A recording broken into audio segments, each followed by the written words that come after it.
Lorry আটক করতে উদ্ধার হলো মহিষ। শিলিগুড়ি মহকুমা পরিষদের অন্তর্গত ফাঁসিদেওয়া ব্লকের গান্ধী মোড়ে অভিযান চালায় ঘোষপুকুর ফাঁড়ির পুলিশ।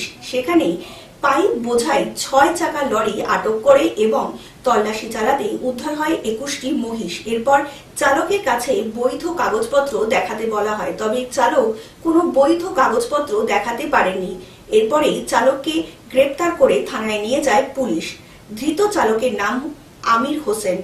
সূত্র অনুযায়ী জানা গিয়েছে, উদ্ধার হওয়া মহিষ বিহার থেকে নিয়ে আসা হচ্ছিল অসমের বাংলাদেশে পাচারের উদ্দেশ্যে। তবে এই ঘটনার সঙ্গে কে বা কারা জড়িত রয়েছে তা ইতিমধ্যেই খতিয়ে দেখা হচ্ছে পুলিশের তরফ থেকে। ধৃত আমির হোসেন শিলিগুড়ি মহকুমা আদালতে তোলা হয়। ইতিমধ্যেই গোটা ঘটনার তদন্তে নেমেছে ঘোষপুকুর ফাঁড়ির পুলিশ। জলপাইগুড়ি থেকে সায়ন সেনের রিপোর্ট, গ্লোব নিউজ। এখন থেকে গ্লোব টিভি দেখুন আপনার স্মার্টফোনেও। গুগল প্লে স্টোর অথবা অ্যাপল স্টোর থেকে ডাউনলোড করুন গ্লোব টিভি লাইভ অ্যাপ। এছাড়া জিও টিভি অ্যাপ থেকে দেখুন গ্লোব টিভি লাইভ।